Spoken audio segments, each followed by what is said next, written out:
Good morning. Today is Thursday, March 21, and this daily bread is titled, Guard Your Heart.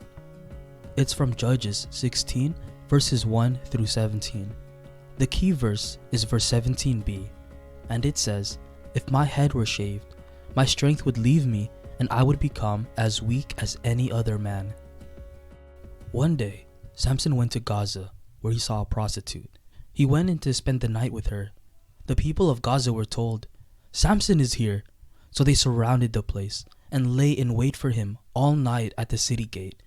They made no move during the night, saying, "At dawn, we'll kill him." But Samson lay there only until the middle of the night. Then he got up and took hold of the doors of the city gate, together with the two posts, and tore them loose, bar and all.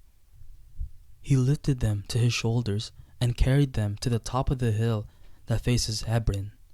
Sometime later, he fell in love with a woman in the valley of Sorek, whose name was Delilah.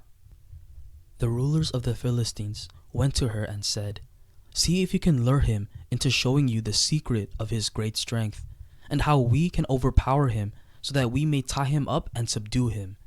Each one of us will give you 1,100 shekels of silver." So Delilah said to Samson, "Tell me the secret of your great strength and how you can be tied up and subdued." Samson answered her, "If anyone ties me with 7 fresh bowstrings that have not been dried, I'll become as weak as any other man." Then the rulers of the Philistines brought her 7 fresh bowstrings that had not been dried, and she tied him with them. With men hidden in the room, she called to him, "Samson, the Philistines are upon you." But he snapped the bowstrings as easily as a piece of string snaps when it comes close to a flame. So the secret of his strength was not discovered. Then Delilah said to Samson, "You have made a fool of me. You lied to me. Come now, tell me how you can be tied." He said, "If anyone ties me securely with new ropes that have never been used, I'll become as weak as any other man." So Delilah took new ropes and tied him with them. Then with men hidden in the room, she called to him, "Samson, the Philistines are upon you." But he snapped the ropes off his arms as if they were threads. Delilah said to Samson, "All this time, you have been making a fool of me and lying to me. Tell me how you can be tied." He replied, "If you weave the 7 braids of my head into the fabric on the loom and tighten it with the pin, I'll become as weak as any other man." So while he was sleeping, Delilah took the 7 braids of his head, wove them into the fabric, and tightened it with the pin. Again she called to him, "Samson, the Philistines are upon you." He awoke from his sleep and pulled up the pin and the loom with the fabric. Then she said to him, "How can you say I love you when you won't confide in me? This is the 3rd time you have made a fool of me and haven't told me the secret of your great strength." With such nagging, she prodded him day after day until he was sick to death of it. So he told her everything.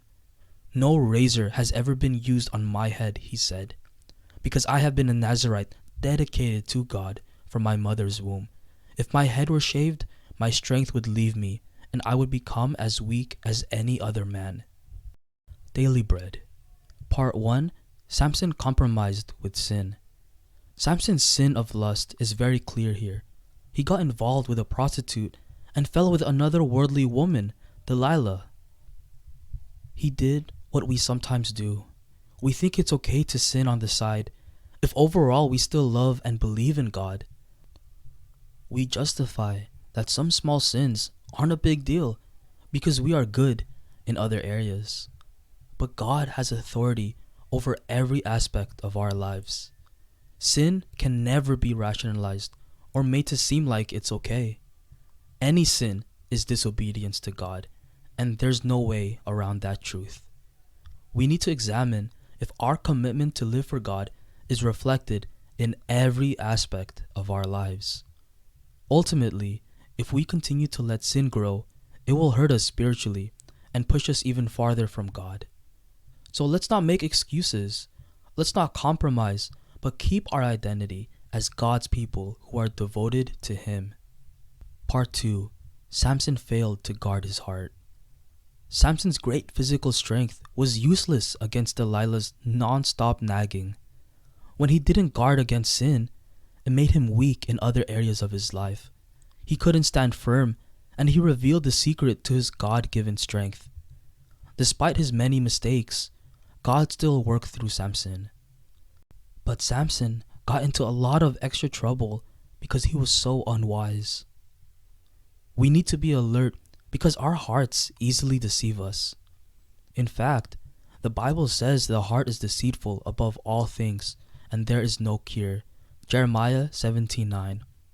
That's why we need to protect and defend it against temptation, manipulation, and worldly influence by holding onto God's truth. Proverbs 4:23 says, "Above all else, guard your heart, for everything you do flows from it." Do you want a heart centered on God?